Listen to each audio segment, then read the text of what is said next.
Hello, my name is Gabriel Silva. I speak some languages.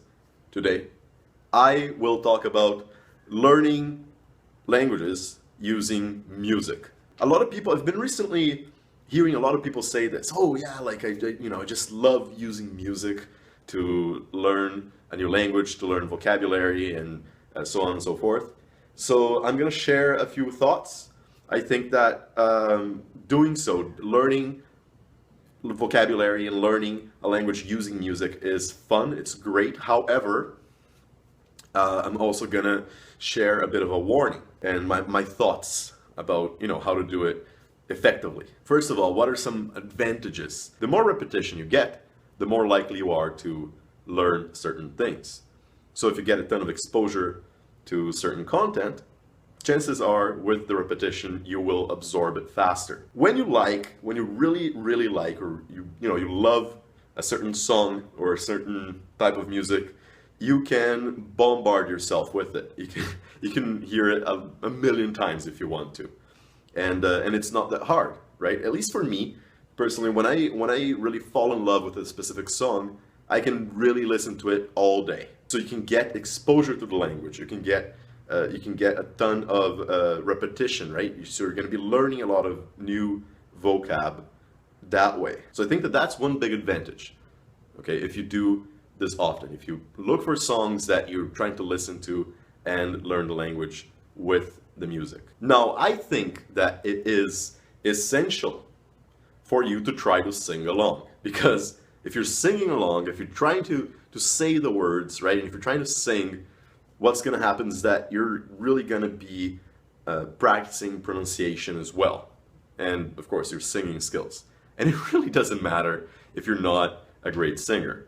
Maybe then perhaps do it in the shower or whenever people are, not within earshot. But I think that you will really benefit from actually trying to sing along. If you're not singing along, if you're just passively listening to it, I think that you're not gonna be absorbing the vocabulary as much. You're not gonna be absorbing the lyrics as much, and you're also not gonna be practicing pronunciation necessarily. Now, there are some certain disadvantages, I guess, or this is more like, I guess, a warning about specific types of music.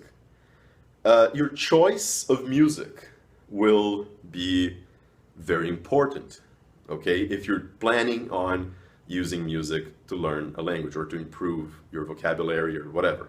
There are certain genres and certain artists that are going to be better than others. And why do I say that? I'll give you guys some examples of songs in the English language. You will see that with the examples that I use, there are going to be a lot of words and expressions that are not very commonly used in reality. The reality of it is that music is art, right? So lyrics are often very poetic. And of course, it's great to learn the poetry of a language, and you can learn, basically new vocabulary and so on. But often what happens is that in lyrics and in poetry, you will be learning vocabulary that is not very commonly used. So if you're planning on developing communication skills and conversation skills, sometimes, or quite often, in fact, the music won't be teaching you content that'd be very applicable for actual conversation. Let me give you some examples. Think of the song from Ex-Ambassadors called Unsteady. Okay?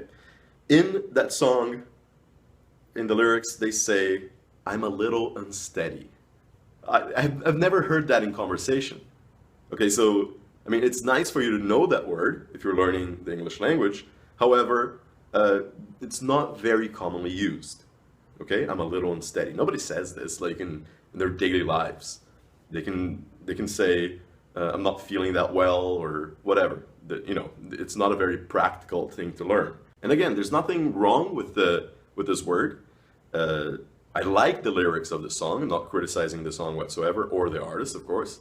However, it's not, the vocabulary is not very applicable to day-to-day life. Another example, I've always been a big Guns N' Roses fan, and in the lyrics for Patience, at one point, Axl Rose sings, "But you set my mind at ease." It sounds poetic, but nobody really says this. Oh, okay, you set my mind at ease when you said that or whatever. So that's something that is not very commonly used in real conversation. Another example, my favorite band of all time is The Doors. I really love them. And for instance, of course, Jim Morrison's lyrics are quite poetic. Many people consider him a poet. And in the lyrics for Light My Fire, he sings, "No time to wallow in the mire." No time to wallow in the mire. Of course, nobody really uses that expression. Nobody says this on a day-to-day basis. Of course, it's beautiful, it's poetic, it's artistic. However, if you're learning these words, and I think that, like, someone learning a different language, if you're exposed to this sort of poetic vocabulary, you can be freaking out a little bit. It's just like, what are they saying? What does this mean? Of course, music wasn't intended for people to just simply learn vocabulary for conversation with, obviously. Especially in case you actually want to learn the language for, if you're at the stage where you want to improve your communication skills, you want to improve your vocabulary, you want to talk to people in your target language. And of course, I gave you examples in the English language, but whatever your target language is, very often music will be reflecting the same thing.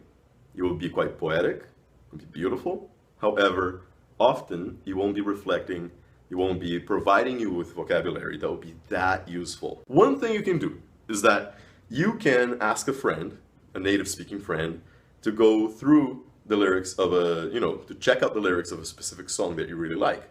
And he or she can tell you, oh, okay, like this sentence here, that's like something that we say very often, but maybe don't worry about this phrase because we don't say that too often, or this doesn't make too much logical sense, it's just like part of the lyrics, whatever. That being said, there are some artists that will be writing more songs with lyrics that have vocabulary that is applicable, right? That is more useful in conversation. So to sum it up, learning or improving your language skills using music can be fun, it can be effective. However, just be aware that sometimes the lyrics are going to be quite poetic and not necessarily, it won't be necessarily reflecting very useful vocabulary for your day-to-day life. And it also depends on the genre. In rap, perhaps you're going to be learning a lot of slang, a lot of day-to-day expressions that you can use, but I guess it depends on the artist also. So there you go, my friends. I hope you learn quite a bit of your target language through music, because it's great, and good luck learning a new language.